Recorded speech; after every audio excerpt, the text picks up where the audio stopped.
Hindi cinema के golden era की एक सुपरस्टार एक्ट्रेस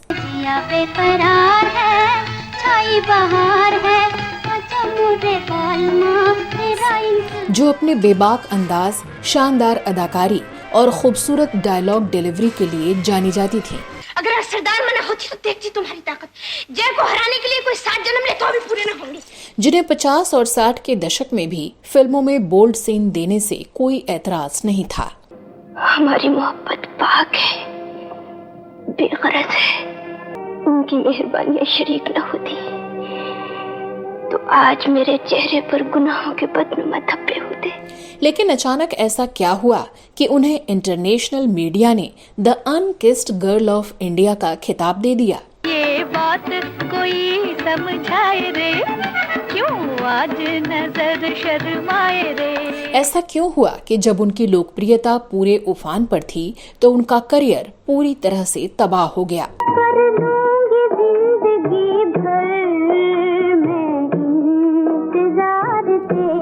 और ऐसी क्या वजह रही कि निम्मी का जन्म होते ही सेना में कार्यरत उनके पिता उन्हें छोड़कर चले गए थे। जानेंगे और भी बहुत कुछ, आप बने रहिए हमारे साथ।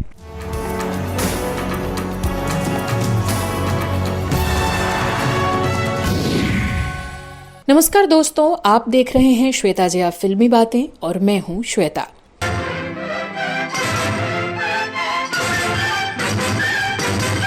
दोस्तों, आज हम बात कर रहे हैं एक्ट्रेस निम्मी की, जिनका असली नाम नवाब बानो था, लेकिन उनका फिल्मी नाम रखा गया था निम्मी, और ये नाम उन्हें राज कपूर साहब ने दिया था, जिन्होंने उन्हें पहला ब्रेक भी दिया और अपनी फिल्म बरसात से उन्हें लॉन्च किया।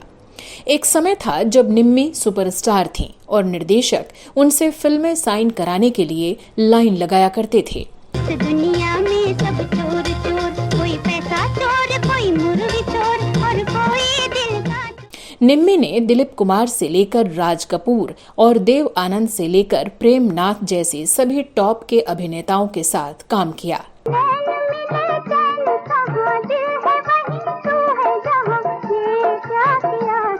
निम्मी अपने हिसाब से फिल्में चुनने वाली अभिनेत्री थी। निर्देशक उनकी हाँ का कई दिनों तक इंतजार किया करते थे।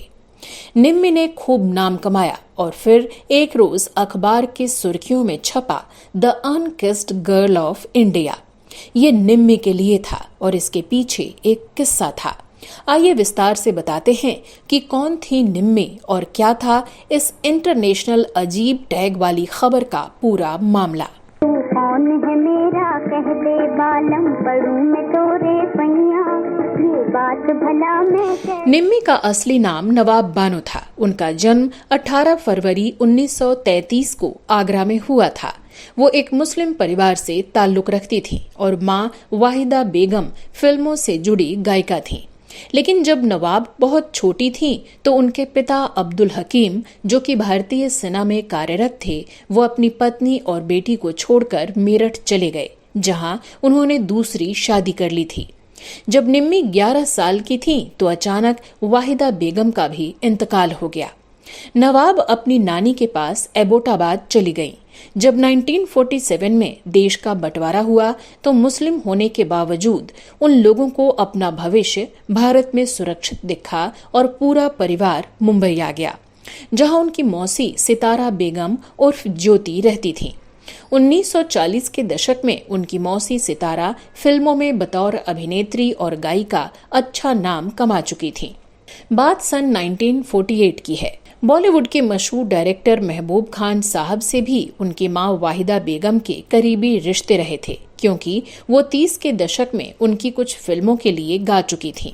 जब निम्मी ने महबूब खान साहब को बताया कि वो फिल्मों से जुड़ना चाहती हैं, तो एक दिन उन्होंने फिल्म की शूटिंग दिखाने नवाब को अपने स्टूडियो बुलाया ताकि वो फिल्म बनने के प्रोसेस को समझ सकें। वहां उन दिनों फिल्म अंदाज की शूटिंग चल रही थी, जिसके हीरो थे राज कपूर और दिलीप कुमार। निम्मी को भी फिल्मों के प्रति लगाव था और संयोग से राज कपूर उन दिनों अंदाज में काम करने के साथ साथ अपने आरके बैनर के अधीन फिल्म बरसात की तैयारी भी कर रहे थे। लीड हीरोइन के तौर पर नरगिस का नाम तय हो चुका था, जबकि सेकंड लीड के लिए वो एक नए चेहरे की तलाश में थे। कैरेक्टर था एक ऐसी पहाड़ी लड़की का जिसे वो फिल्म में फ्रेश कलाकार के तौर पर उतार सकें। वो जब निम्मी से पहली बार मिले तो उनके शर्मीले स्वभाव और मासूम चेहरे से इतना प्रभावित हुए कि उन्हें ये रोल फौरन ऑफर कर दिया। उन पर फिल्म का टाइटल सॉन्ग भी फिल्माया गया। इस फिल्म में उनके भोले भाले और मासूम लड़की के किरदार में निम्मी को लोगों ने खूब पसंद किया। इस फिल्म में उन पर फिल्माया गया गाना बरसात में हमसे मिले तुम खूब हिट हुआ। बरसात में हमसे मिले तुम सजन, तुमसे मिले हम बरसात में। फिल्म में भले ही निम्मी गांव की एक सीधी साधी लड़की बनी थी, लेकिन उन्होंने अपने लाजवाब अभिनय से राज कपूर, नरगिस और प्रेमनाथ जैसे अभिनेताओं का किरदार धूमिल कर दिया था। इसके बाद निम्मी रातों रात बी टाउन की सुपरस्टार बन गई। बरसात 1949 में रिलीज हुई थी और इसके बाद तो निम्मी फिल्म जगत में छा गईं और उन्हें फिल्मों के ऑफर्स मिलने लगे। उन्होंने महबूब खां साहब की मदद और अपनी समझदारी से अच्छी फिल्मों का चुनाव किया। नतीजा ये हुआ कि उनकी ज्यादातर फिल्में हिट होने लगी। 50 के दशक में निम्मी ने कई फिल्मों में बेहतरीन अदाकारी की। दिलीप कुमार के साथ वो फिल्म दीदार में आई जो सन 1951 में रिलीज हुई। पर्दे पर उनकी दिलीप कुमार के साथ बनी जोड़ी को दर्शकों ने खूब पसंद किया। मैं जीवन से जीवन बदल लूंगी, जैसे मिट्टी और मूर्ति। फिर तुम मेरे बन जाओगे और मैं तुम्हारी बन जाऊंगी। दिलीप कुमार के साथ ही उनकी 1952 में आई अगली फिल्म दाग को भी दर्शकों का बढ़िया रिस्पांस मिला। ये कैसी बोल रही दुनिया, ये कैसी बोल। महबूब खां की बड़े बजट की फिल्म आन में उनके काम करने की कहानी बेहद दिलचस्प है। उस दौर की ये पहली फिल्म थी जो कलर में शूट की गई थी। कहते हैं जब फिल्म बनकर तैयार हो गई थी और डिस्ट्रीब्यूटर्स को दिखाई गई तो उन्होंने इस बात पर आपत्ति जताई कि उनके कैरेक्टर की मौत बहुत जल्दी हो गई। फिर महबूब खां साहब ने उनके लिए एक पूरा सीक्वेंस तैयार करवाया जिसमें उनके कैरेक्टर को फ्लैशबैक के तौर पर दिखाया गया। मैं रानी हूँ राजा की, राजा मेरा पिया, किसी को क्या हो। सन 1952 में आई फिल्म आन को बड़े पैमाने पर रिलीज किया गया था। लंदन के रियाल्टो थिएटर में भी इसे प्रदर्शित किया गया। वहां आन को सेवेस प्रिंसेस नाम से रिलीज किया गया था। इस प्रीमियर पर महबूब खान, उनकी पत्नी सरदार अख्तर और निम्मी मौजूद थे। फिल्म के प्रीमियर में कई विदेशी सितारे भी शामिल हुए। उन सेलेब्स में से एक एरल लेजली थॉमसन फ्लिन भी थे। एरल ने अपने विदेशी रिवाज के मुताबिक आगे बढ़ते हुए निम्मी का हाथ चूमने की कोशिश की, लेकिन अभिनेत्री 2 कदम पीछे हो गईं। उन्होंने पीछे हटते हुए कहा, मैं एक हिंदुस्तानी लड़की हूँ, आप मेरे साथ ये सब नहीं कर सकते। बस फिर क्या था, अगले ही दिन अखबार की सुर्खियों में निम्मी के लिए लिखा था the unkissed girl of India. मैंने कहा नो।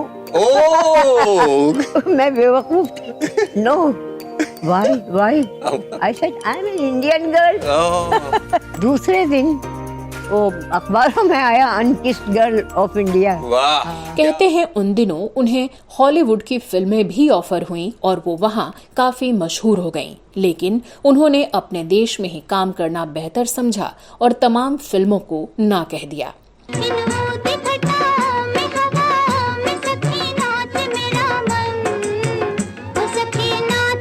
50 और 60 के दशक में उनकी कई फिल्में आईं जिन्होंने बॉक्स ऑफिस पर खूब धमाल मचाया। उन्होंने अपने दौर के लगभग हर लीड हीरो और हीरोइन के साथ काम किया। वो एक वर्सटाइल एक्ट्रेस थीं और किसी एक इमेज में बंधकर नहीं रहना चाहती थीं। उन्होंने तरह तरह के किरदार निभाए।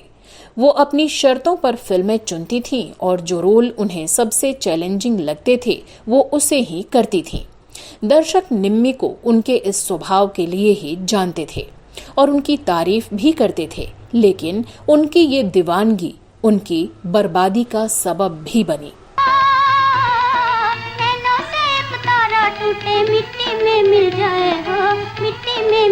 बात है 60 के दशक की शुरुआत की। फिल्म मेरे महबूब के लिए लीड एक्ट्रेस की तलाश की जा रही थी। निर्देशक हरनाम सिंह निम्मी को फिल्म में बतौर लीड एक्ट्रेस कास्ट करना चाहते थे और उन्होंने निम्मी को ये रोल ऑफर कर दिया, लेकिन निम्मी ने लीड रोल लेने की बजाय साइड हीरोइन का रोल लिया। दरअसल हरनाम निम्मी को लीड एक्ट्रेस बनाना चाहते थे और बीना राय को राजेंद्र कुमार की बहन के रोल के लिए कास्ट करना चाहते थे, लेकिन निम्मी को लगा कि हीरोइन के किरदार से ज्यादा बेहतर और जरूरी बहन का किरदार है। बस उन्होंने ये सोचा और बहन के किरदार के लिए ही अड़ गईं। निर्देशक हरनाम सिंह के लाख मनाने के बाद भी जब निम्मी नहीं मानी तो थक हार कर निर्देशक ने निम्मी को बहन का किरदार दे दिया और लीड एक्ट्रेस के लिए उन्होंने अभिनेत्री साधना को साइन कर लिया। आपके मुकद्दस कदमों की कसम, मैं आपके खानदान की बहू बनूं। मैंने ये ख्वाब कभी नहीं देखा। मेरे आका मेरी भलाई की आड़ लेकर उनसे मुंह न मोड़िए। जब सन 1962 में फिल्म मेरे महबूब रिलीज हुई तो निम्मी की सोच का बिल्कुल उल्टा हो गया। फिल्म हिट तो हुई, लेकिन बतौर लीड एक्ट्रेस साधना टॉप की हीरोइन बन गईं। दर्शकों ने साधना के किरदार को ज्यादा पसंद किया। बहन के किरदार में आई निम्मी का करियर यहाँ से धरातल की ओर जाने लगा। मेरा मनहूस आया आप पर, अनवर पर, फिर कभी नहीं पड़ेगा। तुम चुप रहो भैया। निम्मी को इस गलती का खामियाजा अगली फिल्मों में भी भुगतना पड़ा। अगली कई हिट फिल्में साधना के पास चली गईं और निम्मी के पास फिल्में नहीं आ रही थीं। रोता है शम्मा का दिल, रुसवा है रंगे में दिल, ऐसे दो रंगे परवानों। सन 1993 में दिए एक इंटरव्यू में निम्मी ने बताया था कि वो बढ़िया रोल कर सकती थीं, लेकिन उन्हें किसी ने भी अच्छे रोल फिर नहीं दिए और आज भी उनमें वो तमन्ना बाकी है। निम्मी ने करीब 16 साल फिल्मों में काम किया। सन 1949 से लेकर 1965 तक वो फिल्मों में सक्रिय रहीं। सन 1957 में फिल्म मदर इंडिया के रिलीज के बाद एक दिन काम करते वक्त निम्मी की हेयर ड्रेसर ने उनसे फिल्म के लेखक अली रजा से मिलने की सलाह दी। उस दौर के मशहूर कॉमेडियन मुकरी ने दोनों की मुलाकात भी करवाई। कहते हैं फिल्मी दुनिया से होने के बावजूद दोनों ने अरेंज मैरिज की। निम्मी का करियर ढलान पर आया तो उन्होंने फिल्म इंडस्ट्री को छोड़ दिया। निम्मी की जिंदगी में वैसे तो किसी चीज की कमी नहीं रही, लेकिन कुदरत ने उन्हें औलाद के सुख से नहीं नवाजा। बताते हैं कि इस वजह से निम्मी हमेशा गम में डूबी रहती थीं। जब उनके पति से उनका ये दुख नहीं देखा गया तो उन्होंने निम्मी की बहन के बेटे को गोद लेने की सलाह दी और बात बन गई।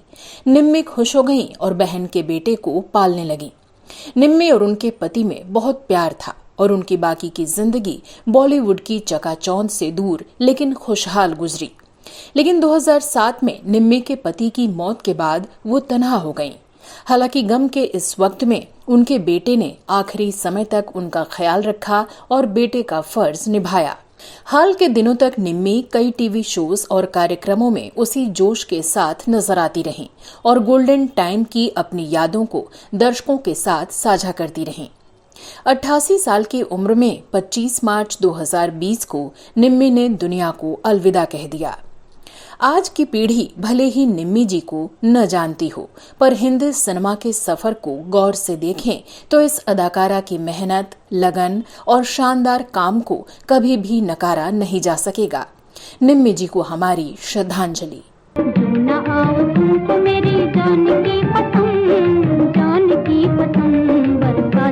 इसी तरह के कुछ और कंटेंट देखने के लिए आप हमारे दूसरे चैनल ड्रामा सीरीज इंडियन और वो पुराने दिन का भी रुख कर सकते हैं। इनके लिंक डिस्क्रिप्शन में डाल दिए हैं। तो दोस्तों, आपको आज का हमारा ये शो कैसा लगा कमेंट सेक्शन में लिखकर जरूर बताइएगा। साथ ही अगर आप घूमने फिरने के शौकीन हैं तो हमारे ट्रैवल ब्लॉग की भी सैर कर सकते हैं। इसका लिंक भी मैंने डिस्क्रिप्शन में दे रखा है। यहाँ आपको अलग अलग जगहों, मोन्यूमेंट्स और रिलीजियस प्लेसेस के बारे में पूरी जानकारी मिलेगी। तो चलिए कुछ और अनटोल्ड बॉलीवुड स्टोरीज के साथ अगले एपिसोड में आपसे फिर होगी मुलाकात। फिलहाल मुझे दीजिए इजाजत। नमस्कार।